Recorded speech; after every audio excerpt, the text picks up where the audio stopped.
We're living in a world where 10-year Treasury bond is yielding well under 2%. Real interest rates are negative. What does that tell you? Well, to first approximation, it tells you that people have no ideas about the future. They have no ideas how to invest their money.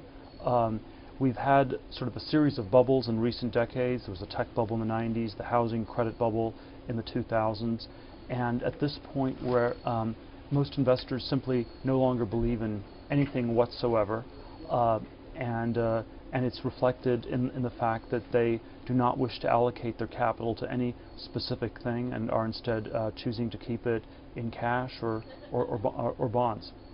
Does that create a world of opportunity for you? There certainly is something very odd about that, and it seems wrong. So I think the contrarian thing to do at this point in the world is to have ideas about the future, and it is to think. And that's what I encourage all investors. When people ask me for advice, it's always, you should think of what you actually believe to be true about the future, and you should invest in that. You should try to resist the temptation to say that you cannot have any thoughts about the future. It's at the same time, it's very troubling because in a world where people are acting as though the future does not exist or is not a subject fit for discussion, it is quite possible that the future will not be as good as if it was something people were working towards creating in different ways. Kevin, you came up with a thesis well before the recession officially began and the housing crisis started that proved to be very accurate. This idea that money was flowing into the country, inflated housing prices, inflated stock prices, and that they were due for more than a correction, they were due for a collapse. That happened. What's your macro view now? Well, the macro view is that we haven't learned any long-term lessons from that. And so the political system is designed to create tactical outcomes, and so people are trying to avoid another calamity before the next election.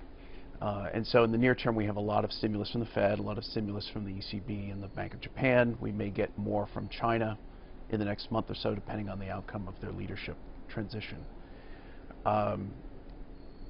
In the longer term, and perhaps not so long term, that additional stimulus will have repercussions. It certainly has a lot of repercussions on the energy side in particular, because that's the part of the global economy that is the most constrained. And so when you have stimulus, parts of the economy where there's a lot of extra capacity can grow a lot.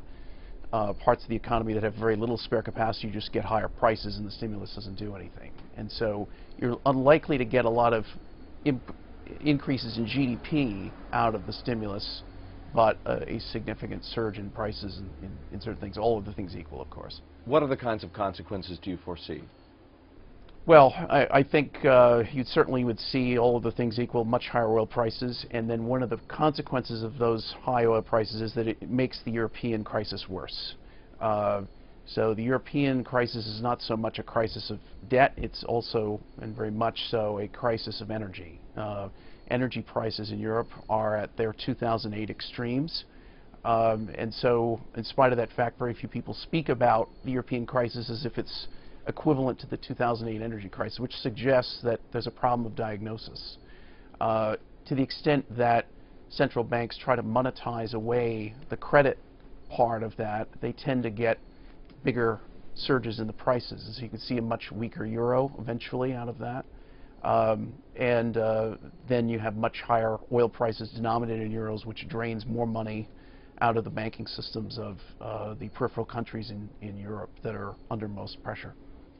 Peter, if what Kevin just outlined helps to establish the framework that you're using to invest, how do you invest? How do you express that view?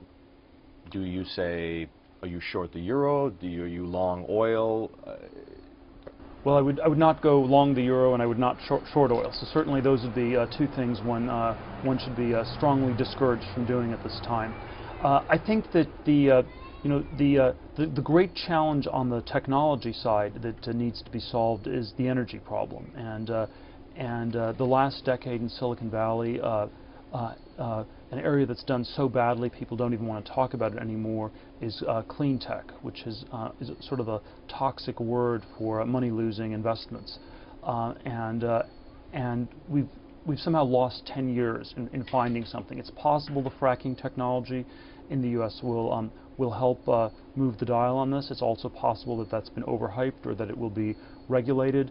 But I think one of the key questions in driving economic growth in the world in the decades ahead is to have real innovation around energy. If we have innovation and are able to produce more energy at a lower cost, then I think you can have growth. You'll be able to grow your way out of the deficits, and there's some sort of stable, happy ending you can come to.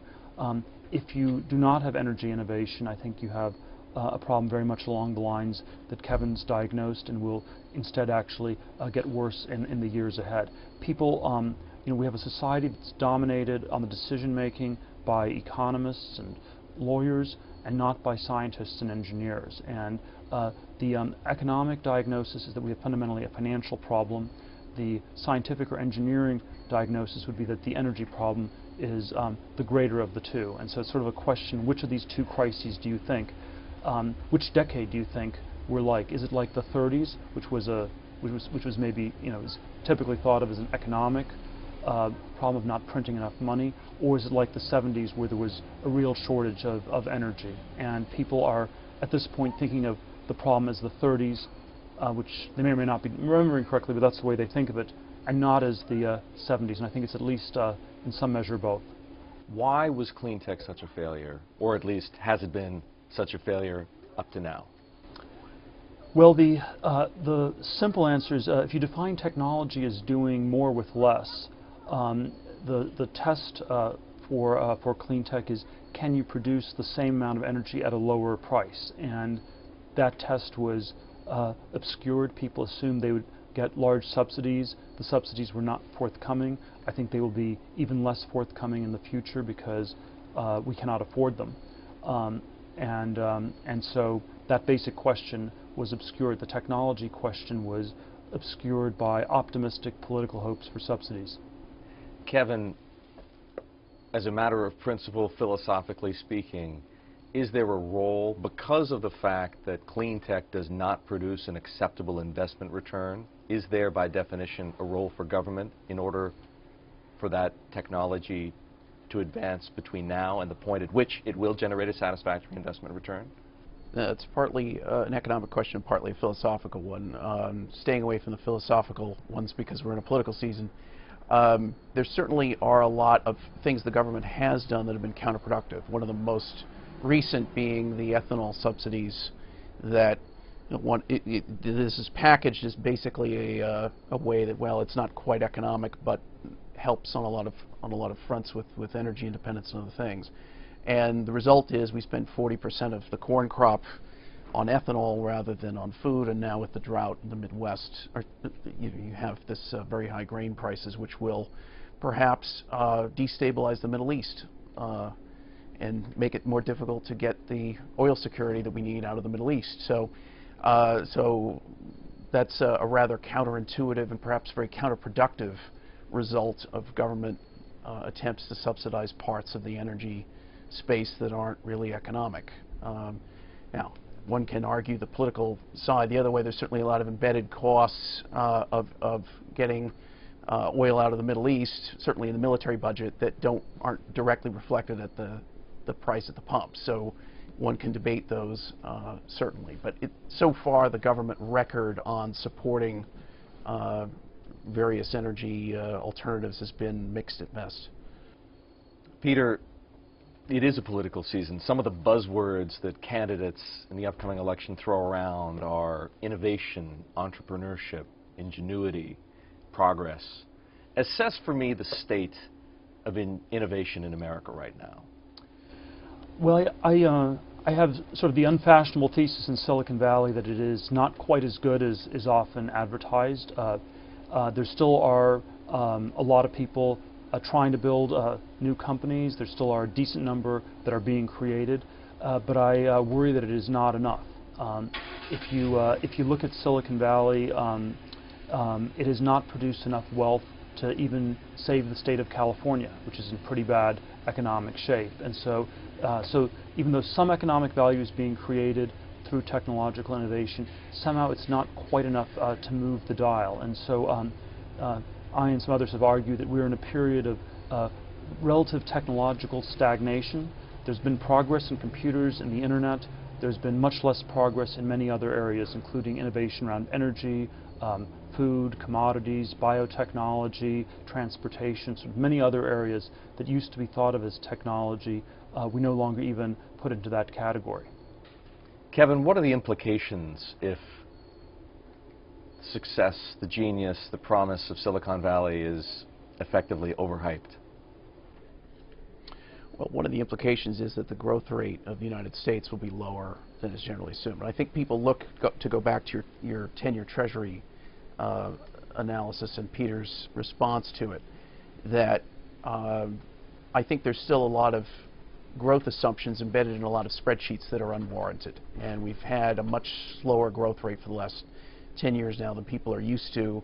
I think so far the assumption is that the decade of the aughts simply had two pretty serious recessions at the start and the end of it, and that explains it. But if in fact it is a transition to a slower growth era, then you'd have to start worrying. And so if in fact the promise of Silicon Valley is overhyped, then you'd have to worry about that even more, not simply because of the companies in question, but because of the wider implications.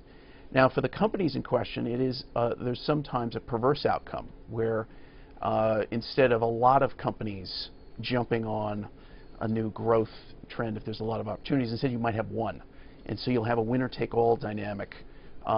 So you'll see this in various companies over the last decade. So certainly Google was an example. But it was a singular example. Apple has been a singular example where you have this one company that has tremendous success, but it's not replicated or competed away by a lot of other companies. And so you could have definitely a bifurcated outcome, or barbell-style outcome, if you will, where you have a few isolated, super successful companies and then lots and lots of failures. Peter, what are the biggest barriers to innovation right now? I think there are a number of different ones. Certainly, I believe there are sectors of the economy that are too heavily regulated. So I think this is true of biotechnology and FDA regulations and development of new medicines. It's probably true around energy, which is very heavily regulated. I think there's a sort of a cultural issue where certain types of breakthrough innovation require people to work for many years on things that may have an uncertain payoff, and people are unwilling to invest in long-term projects. They're unwilling to take that degree of risk. So I think there are sort of a number of different factors that have combined. If I had to give a somewhat more optimistic cut on this, I do think there has been a lot of rethinking about what needs to be prioritized in the U.S. And one silver lining to this crisis of the last 3-4 years is that if you're a talented young person in the U.S., Silicon Valley is much more of a magnet today than it was 5 or 6 years ago. There is a sense that people have that we cannot simply do more of the same, that doing more of the same means that we will cycle and repeat the bubble bust economy we've had for the last few decades, and that we need to do something fundamentally different. And the story of technology is the story of people trying to do things that are fundamentally different. So I think there is at least a hope that we'll be able to do more in the decade ahead, but we have to pick up our game. Is Wall Street part of the problem? Well, you know, I think Wall Street always gets blamed too much for things. So people will always say that, you know, isn't it a shame that these rocket scientists are getting paid so much on Wall Street and aren't building rockets? But you have to also ask the other side of the question of, you know, why are they getting paid so little to build rockets? And it's because, you know, rocket construction was, you know, it's heavily regulated and more or less illegal. So, so I think the financial part of our economy has worked reasonably well. Maybe it got too big, but it's more a negative story about other parts that did not work. You could do things in the world of bits, computers, finance. The world of bits were relatively lightly regulated for many decades. The world of stuff, of, you know, building new energy fields, biotechnology, large engineering projects was much more heavily regulated. And so you could build a video game on a computer that was not regulated, World of Bits. On the other hand, if you wanted to build a supersonic airplane, very heavily regulated by noise pollution and all sorts of other standards like that. And so, I think you have to understand that this happened within this much broader regulatory context. I suspect finance will get more heavily regulated, and so in a way, Silicon Valley is and the computer revolution is the one thing we have left. Is Wall Street still an effective allocator of capital? It's I don't know if it's done a terribly bad or terribly good job over the years, but the problem is not the processes for allocating capital. It's more the substantive lack of ideas on where the capital should be allocated that drives it. So it's against the negative real rates. If you have a real rate of minus 0.8% on 10-year tips, that's telling you that people are broadly out of substantive ideas on what to do with their money. Kevin, why is there such a reluctance to take risk? Why is there a paucity of ideas? Well, it's certainly, to the extent you have an economy that becomes very regulated, the money is to be made in controlling whether you have competitors or not, right? So if you can regulate out your competitors, then a lot of money gets made by a few winners in that process. And so I think in addition to that, there has been a societal shift away from taking risk, in part because people didn't need to the extent they did before. In the United States, that came about probably as a result of the closing of the frontier.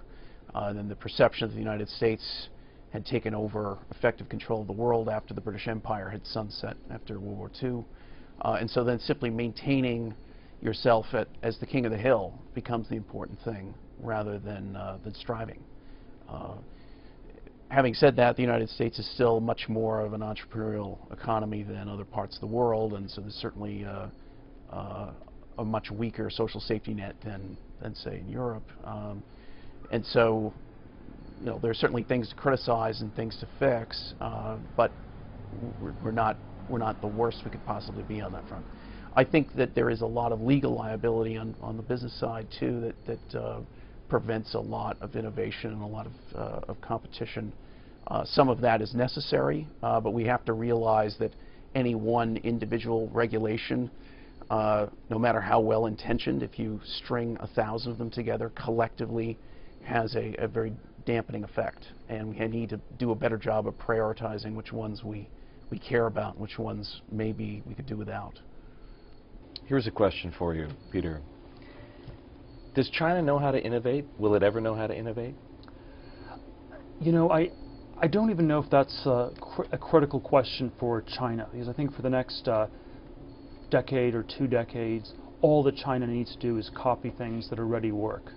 Because China still is a very poor country, and there's a lot of room for China to simply copy what's worked in the US and Western Europe. And so if you ask where will China be in 20 years, it will be a wealthier version, or maybe a slightly poorer, slightly wealthier version of the US today. It's very straightforward.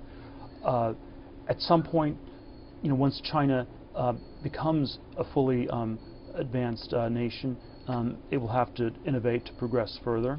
Japan had a problem with that in the 80s. They did well as long as they copied. Once they had to innovate, things decelerated a lot in Japan in the 80s, and that's a question for China in maybe 15 or 20 years' time.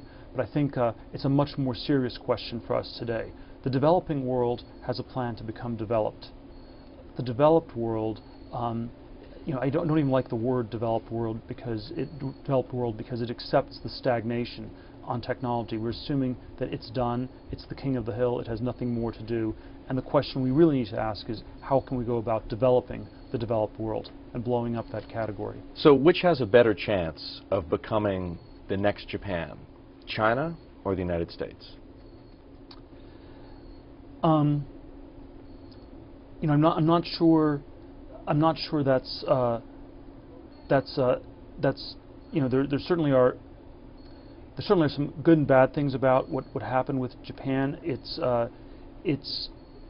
a worrisome pattern where you had incredible progress and then it has to stop. So I think China is very focused on avoiding becoming the next Japan. They can see the Japanese development plan and they want to avoid that problem 15, 20 years down the line.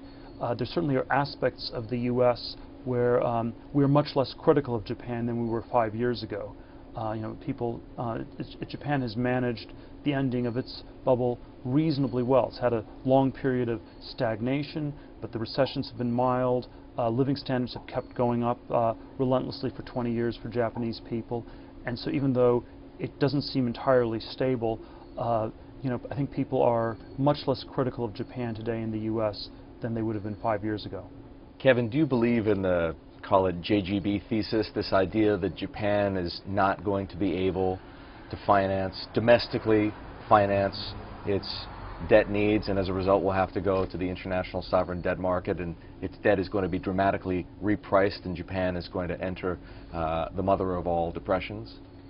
That could happen eventually, but it's not going to happen anytime soon. And I think a lot of people have lost money on that trade because they don't understand that Japan, while it has a very large debt to itself, that it is in fact a very large net creditor to the rest of the world. And long before you see an increase in JGB yields, nominal JGB yields, you would certainly see a lot of shedding of assets by Japanese financial institutions outside of Japan, where they are forced or induced by higher real Japanese interest rates, perhaps low nominal ones, but certainly an increase in deflation could create higher real rates in Japan that would lead to them pulling capital back to Japan. And so I think that betting on higher nominal JGB yields has been a losing trade for that reason. It probably will be for some time. Whether there is an ultimate end game in Japan that involves the kind of hyperinflationary scenarios that people describe is difficult to say. I mean, certainly the Japanese economy is vulnerable to a very large energy shock because of the nature of the lack of resources there and so forth. And so in that scenario, that could happen, conceivably. Having said that, Japan has been very much the ant and we have been the grasshopper on energy, where the Japanese economy might be about a factor of 3 times as efficient on the energy side. So they've certainly been very focused on that problem.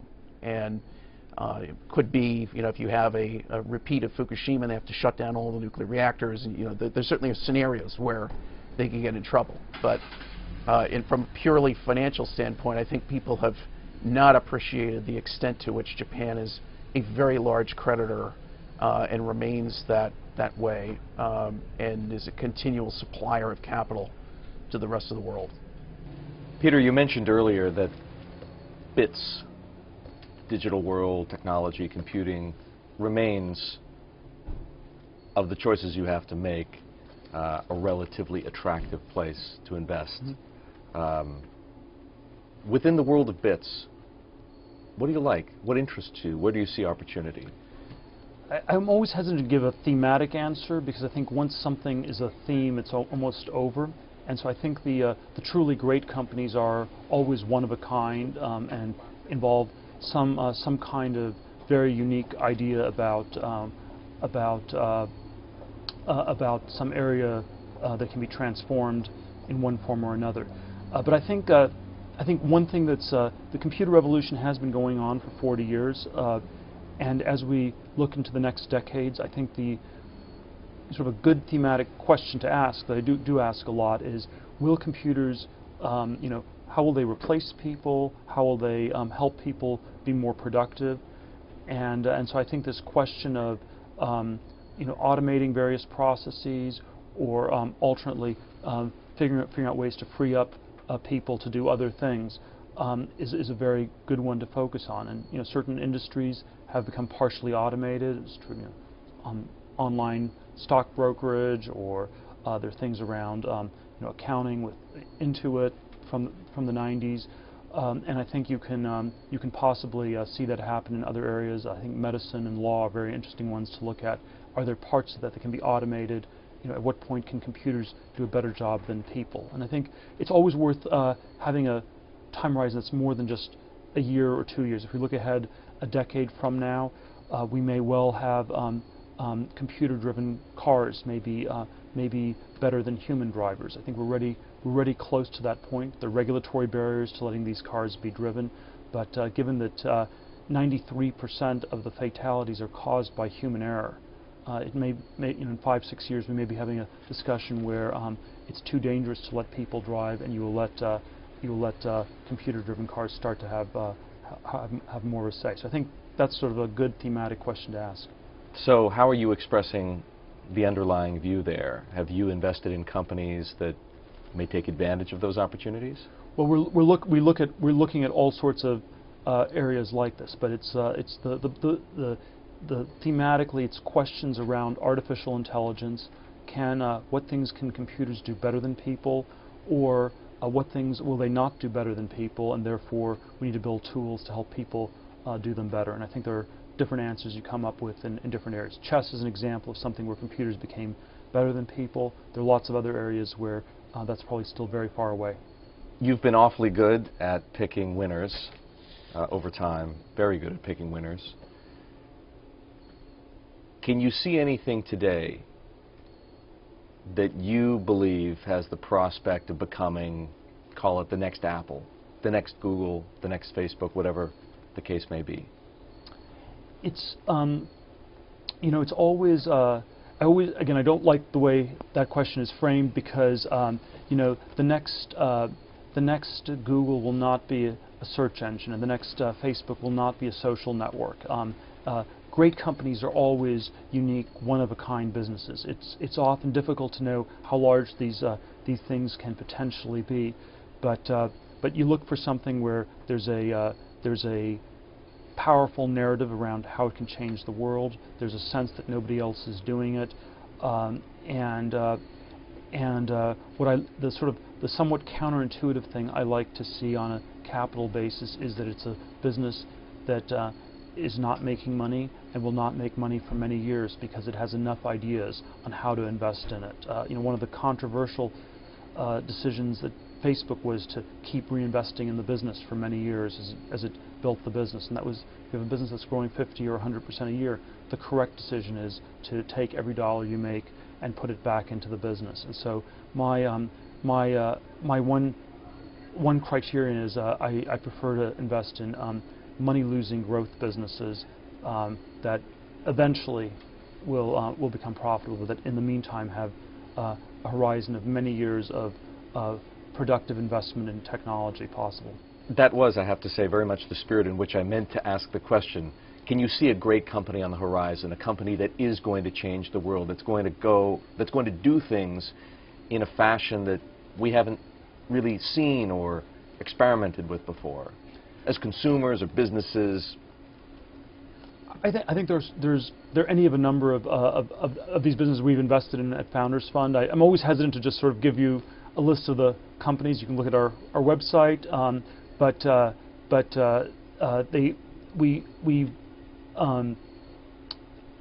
don't sort of like promoting them excessively, but I think any of there are definitely a number of. We're invested in a company that's looking to cure all cancer. We're invested in a company that's looking to sort of cure all viral diseases. We've invested in a company that's trying to build generalized artificial intelligence. These are some very big ones, and then there sort of are a lot of more intermediate and immediate type businesses. Most people would acknowledge that regardless of its stock performance, Facebook is an extraordinary company. So if that's the case, you've raised some capital selling shares of Facebook. What's more extraordinary than Facebook? How are you deploying that capital? It is you want to invest in people who are there are many people who are starting fantastic businesses that I'm able to identify and get access to in Silicon Valley. Most of it's probably still going to happen in Silicon Valley in the next decade. I'm quite optimistic about that as an area for us to try to do things. We can debate whether it's enough to move the dial for the whole country, but I think that's an area that I will keep focusing on and keep trying to help be even better than it already is.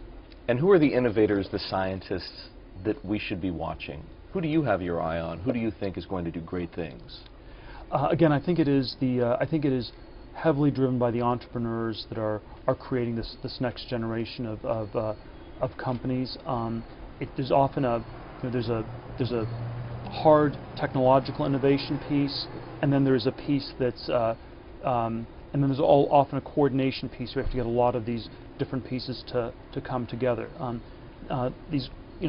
It's often a small team of people that work together very effectively that build these businesses, and there's a decent list of them being started in Silicon Valley today. Kevin, a question for you about Peter. Peter has deliberately, sometimes perhaps not deliberately,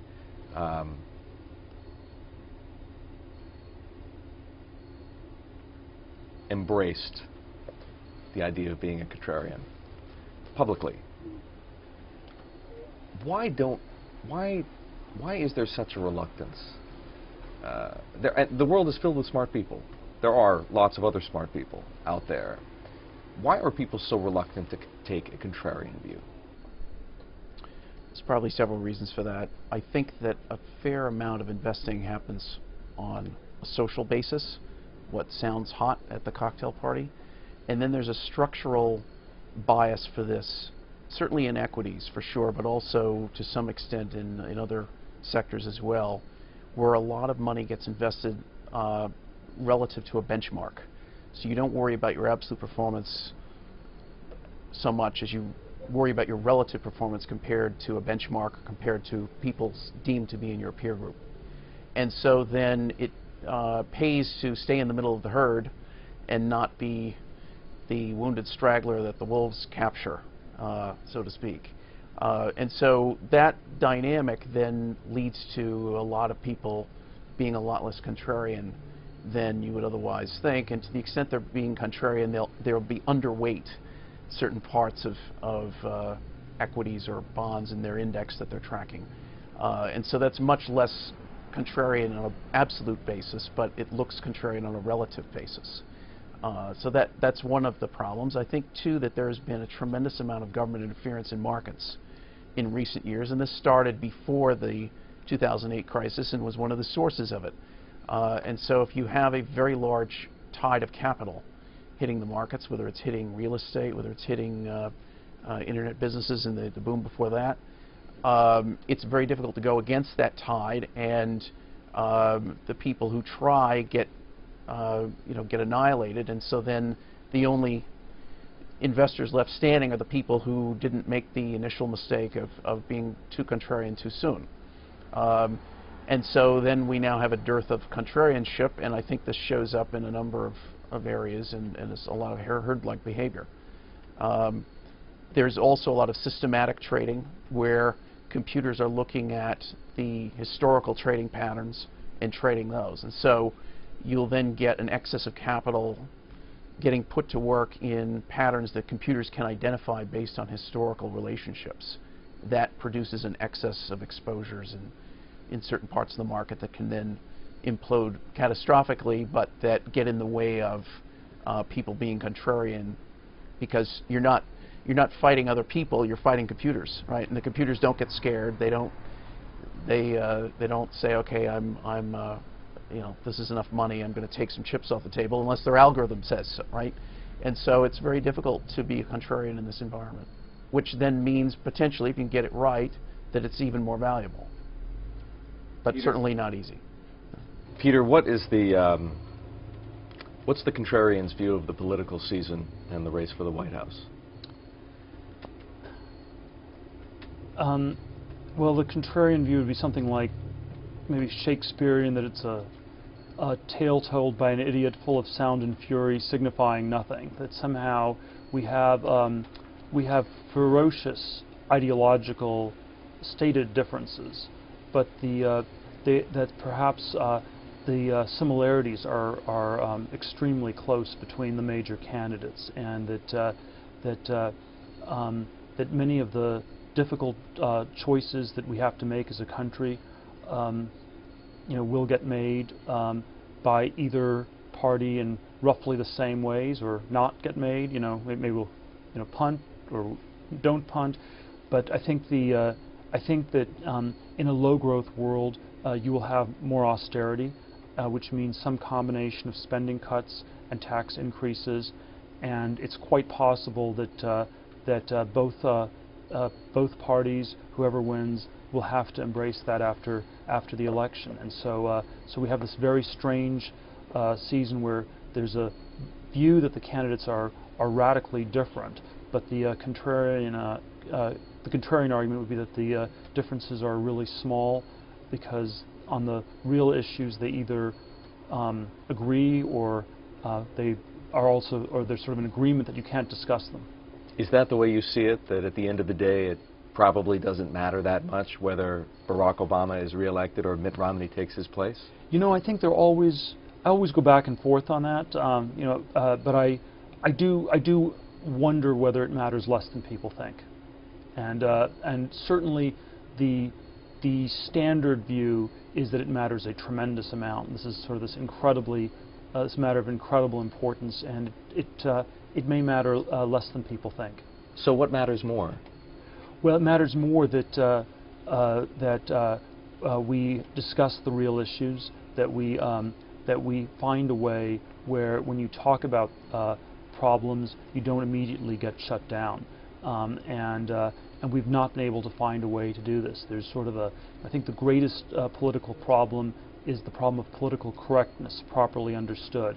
It is the fact that there are many things that are taboo, that you can't talk about, that you can't discuss, and the penalties for talking about them are very high, and you get shut down very, very quickly. And I think you cannot have a meaningful solution to problems if they are not discussed.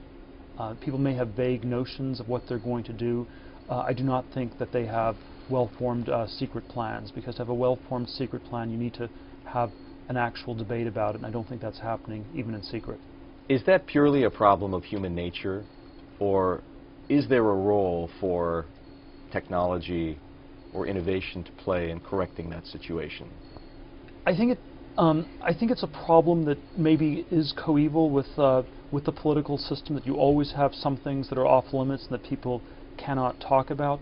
But I certainly think that there are cases where it's much worse and cases where it's much better, and so there are probably technological and other cultural factors that go into exacerbating this problem or minimizing it. Does social media help? I think it helps make the world more transparent, and then it hurts to the extent that it forces people to censor themselves even more. And so I think I think if we have a more transparent world, that will be a very good thing if it becomes a more tolerant world. But if it's less tolerant, you may worry that it will lead to more self-censorship. Gentlemen, thank you very much. Really appreciate it.